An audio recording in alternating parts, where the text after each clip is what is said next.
Good news, everyone. It's my birthday!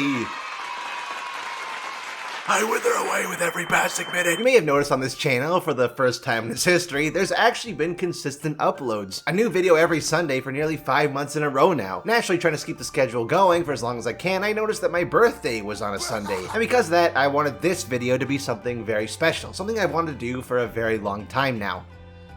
Shut your pie hole! I think it's safe to say that season rewinds have become kind of a staple of this channel. They're some of my best performing videos of all time after all. But I got to thinking, why stop there? At this moment, I've only covered a fraction of League's content. Most of the champions I've made videos about on this channel are the ones that released during that year. So that's when I got the idea. Season rewinds, season retrospectives. In the same vein season rewinds explored each champion and rework release of that year, season retrospectives will explore League's past, remembering the good and bad of days old to see just how much League has changed over its 12-year time span. Now you might be a bit confused by the title of the video then, right? If the plan is to review each season of League of Legends, hopefully in chronological order, then why are we starting with season 4? Well, my dear viewer, that is because in my humble opinion, season 4 was the true beginning of modern League of Legends. The first ever major VGU in Sion, the big splash art overhaul, the modernization of the support role and mastery system, and at the end of the year, the massive Summoner's Rift overhaul. Not to mention the addition of some of League's most iconic and infamous champions of all time, Yasuo, Vel'Koz, Braum, Gnar, and Bird. This is why, to start off what I hope to be a full series diving deep into each champion release of every season, we're gonna be starting with season 4. Cause to me, this is where League of Legends truly began. Also, cause if we start any season earlier, we'd be going over Aatrox and he,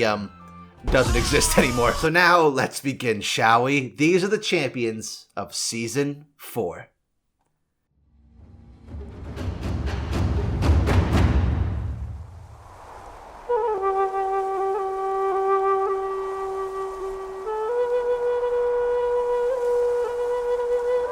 Yasuo. Released December 13th, 2013. That's a Friday the 13th, actually. Damage type, AD.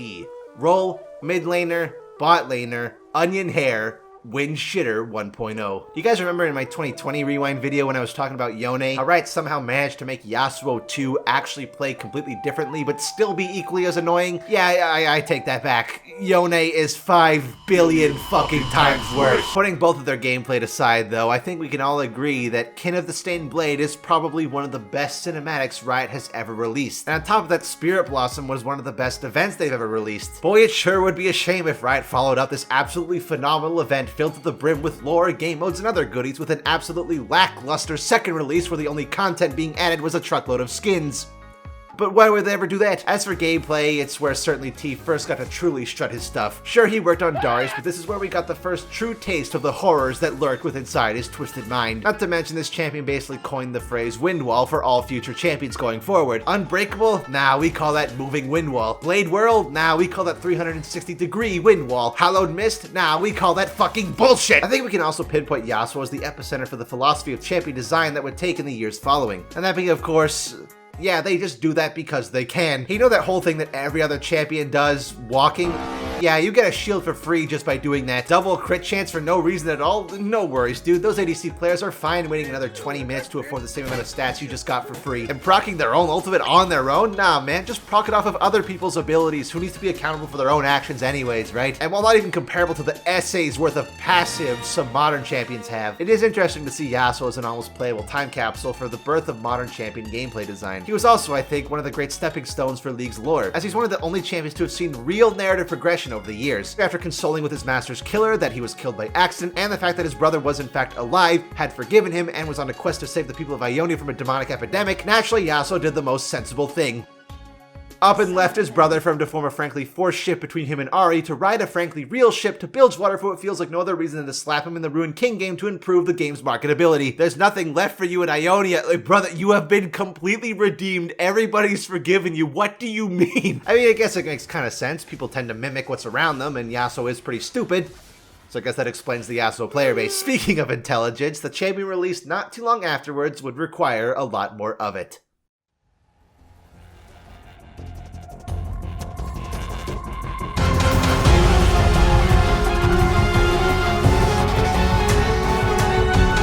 Vel'Koz. Released February 27th, 2014. Damage type AP. Role mid laner, support, artillery mage. Do you guys remember when a new Void monster was something we could expect to see on a near yearly basis? I certainly don't. Not one bit at all. But Vel'Koz, he was especially special for multiple reasons. It would be quite shocking if that cat hit the whip. No, but a cat could never do that. One, that he was the third ever addition to the artillery mage category of champions, a class of long-ranged, entirely skill-shot-based mage champions specializing in poke damage from an entire screen away. You know, back when that meant something. But he was also the first Void-born champion to break the mold of its established design tropes. Prior to this, the Void was... well, listen, you guys know I have a soft spot for cho'gath and kog'maw, but at the end of the day, the Void is every generic bug-based purple alien hive mind species we've seen 1,000 times over in fiction. kha'zix deviated from this a tiny bit, but Vel'Koz is where the Void truly started to take its modern shape, more along the lines of cosmic horror rather than random mob monster. In Legends of Runeterra, creatures like Void Abomination and Camouflaged Horror especially demonstrate this new design direction to a T. In fact, I would say that while I think the Void champions as a whole could all use an ASU ASAP, I would argue that if they were to do so, Vel'Koz and kha'zix should remain the same. But hold up, didn't I just say that kha'zix wasn't much of a deviation from the generic bug aliens of old? Yes, but actually no. See, the Void has a lot of things going for it. Big monsters, hive minds, and corruption to name a few, but the part I find most interesting about it, and the part I think they should focus on, is its ability to adapt and evolve. Voidborn start as formless strands of nothing and consume physical matter around them to adapt to the physical world, taking on the bodily traits of that they consume. It's why bel'veth has a human head and human emotions, because she ate a ton of people. kha'zix and Vel'Koz are polar opposites in this regard. kha'zix has consumed so much material matter that with a simple color shift he looks like he could actually be a creature from Runeterra. Lord knows there's stranger things than Ionia alone. I've seen stranger things. But Vel'Koz looks so alien because he only consumed just enough matter to survive in the physical world. It's why his modern incarnation looks so similar to what he looked like when he first came out of the Void. And that dichotomy between the level of adaptation I personally find really fucking cool. But hey, you know who else is really fucking cool? The champion that Riot would release only a few months later. Oh wait, I completely forgot to talk about Vel'Koz's gameplay. True damage, geometry, dated 2000s meme reference. Okay, next champion.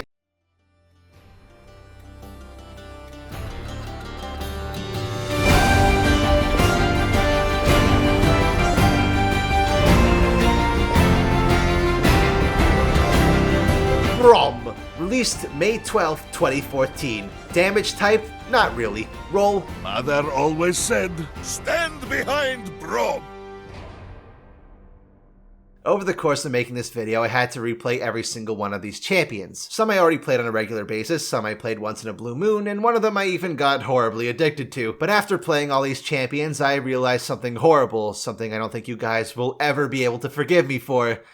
I hate Braum.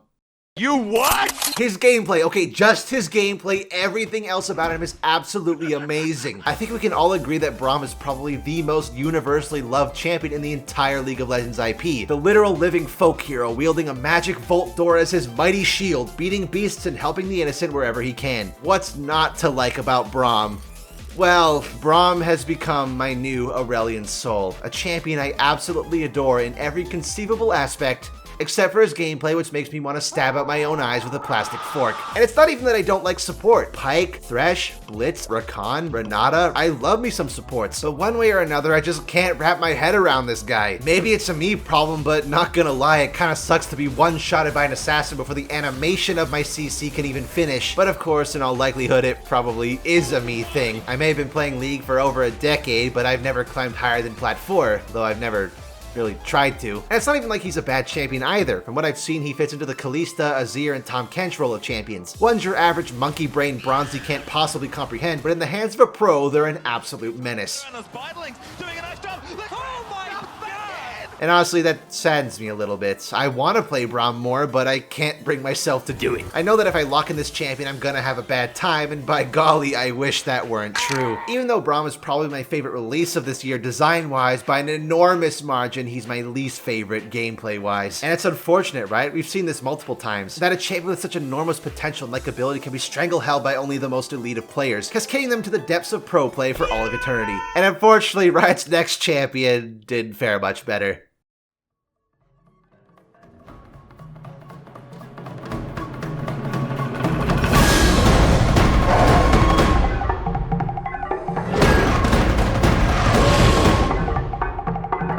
Gnar. Released August 14th, 2014. Damage type AD. Role top laner, bruiser, mega mode man, caveman rat. This part of the video is probably going to be a little short because honestly, what do I even say about Gnar? He's a prehistoric Yordle who got frozen in ice for millennia, only thawing out in the modern day. Except that time doesn't really work right in Vandal City, so all his friends are alive and well, and the whole last of his kind thing doesn't mean jack shit. He's an annoying little bastard too, although that seems to be the common philosophy when it comes to designing Yordles, right? No matter what, they seem to have some kind of mechanic or gimmick that makes you want to pull your hair out. He does have a couple of cool things going for him though. The whole rage meter is a really fun mechanic, and proper management of it leads to a lot of skill expression. The backwards boomerang is insane when you finally pull it off after the 100th attempt. He's a decently fun character, but personally not entirely for me. Does anyone else have champions like that? Ones that you don't necessarily dislike, but you don't really like them either. They're just kind of boring. You know what definitely was boring though? Seeing him picked every single goddamn match in the professional scene. Of course, having a complex resource meter and an insane team fighting ultimate Gnar was bound to be OP in the professional scene, although we don't see him that much anymore. I think partially it's because the teleport changes, but his spot seems to have been replaced with Aatrox these past few years, and I can't really tell whether that's a good or bad thing. And I mean, that's 2 in a row now, right? 2 champions whose potential could only be reached in pro play, while us normies are left to suffer with the pile of uselessness. Surely Riot's next champion wouldn't suffer the same fate.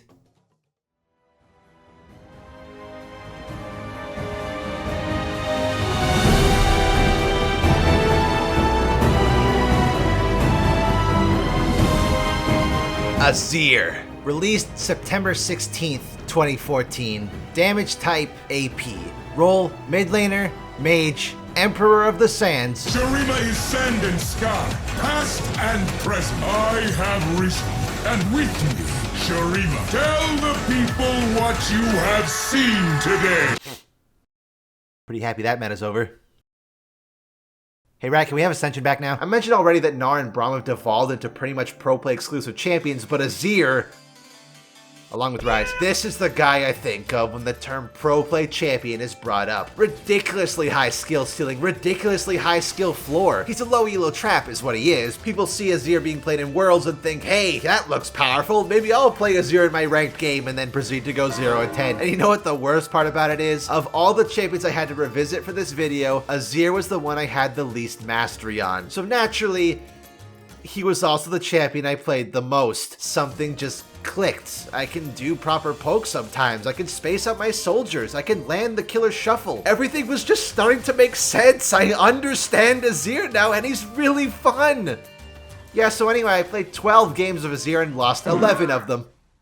I literally am the guy I was talking about 10 seconds ago. But it's not like I even did that bad. I had a relatively okay KDA and DPS output in nearly every game. So either team bad, Riot bad, me bad, which that can't be possible, or this champion is fucking haunted. It adds up though, doesn't it? Here he was planning to free the slaves and his best friend Xerath, who was also a slave, but did he actually do it? No. Because that would mean a loss in money. Even in death, he couldn't be redeemed. The blood of his ancient ancestor Sivir reviving him back to life. And by using the healing waters of Shurima, he then saved Sivir. And apparently by saving this one person's life that deemed him worthy of ascension. Brother, you indirectly killed hundreds, thousands. You had fully set your mind to wiping out an entire village of your own people because Xerath had committed the heinous crime of being born there. And this is post-ascension. So it's not even like he changed afterwards. He's still the same egomaniacal, tyrannical, impulsive emperor he's always been. Just now that if you disagree with him, he has the power to kill you on the spot and use your withered corpse as a meat shield for his own army. Jesus Christ, dude, I think I'd feel bad if I actually won with this champion now. And speaking about feeling bad about winning, it's still a pretty fresh wound in my heart, but no champion this year exemplifies that feeling more than the one Riot would rework next.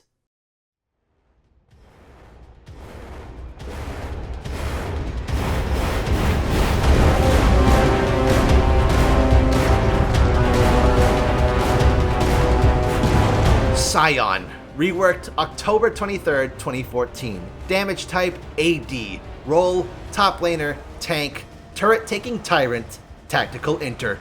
What can I even say, dude? After a near 2-year-long break from actually playing League, Sion was the champion that brought me right back in. And it wasn't just because it was a cool-looking champion, it was because they made Sion look cool. Get on my chopper. The bumbling Arnold Schwarzenegger impersonating pile of dirt and bones that made no goddamn sense whatsoever. Is he an AP caster? An AD caster? I don't know what the fuck you're even supposed to be. But they turned this into that. It was the first time something like this had ever happened in League. Sure, we'd had model updates like Twisted Fate and Kale, and even a few bigger visual updates like Twitch and Heimerdinger, but nothing on this level had ever happened to League before. Now, that's not saying that everything was perfect from that moment onwards. Personally, I think now more than ever, that process of basically deleting an old champion and replacing it with an entirely new one is flat out barbaric. Sure, the end result is almost always better, but losing that champion, that piece of League's history, it's a little sad. Speaking of history, Sion's had a pretty rocky one. While my personal favorite build has always been AD Assassin, he's dabbled in being a tank, a bruiser, an AP burster, rest in peace, AP ratios on E, and most recently this year, the Hull Breaker inting Sion build, which in my opinion is the worst fucking thing to have ever happened to him. Words cannot describe how infuriating playing as, with, and against inting Sion was, and I don't even play ranked. People were unironically playing this shit in gold MMR normal and blind pick games. The boss,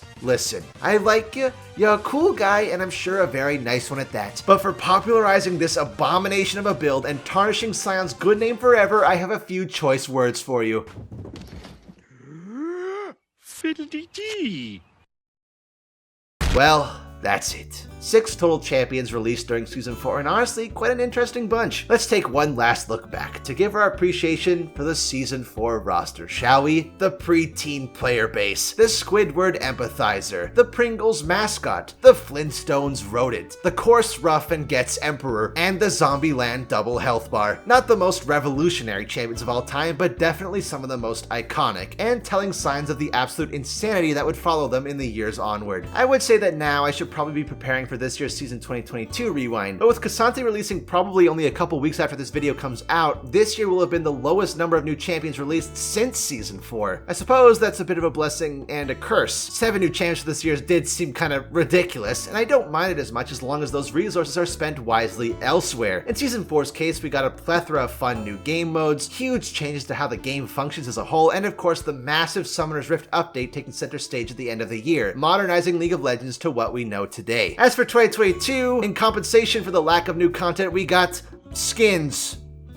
Record number of skins. Just so many skins. But as always, these are just my silly personal opinions. Be sure to tell me yours down in the comments. What champions do you love from Season 4? What champions do you hate? Or maybe you stuck reminiscing about how the glory days of League are gone and we're never gonna get them back. Until next time though, fellas, I'll see you either at the end of this year for the Season 2022 rewind or in the next video.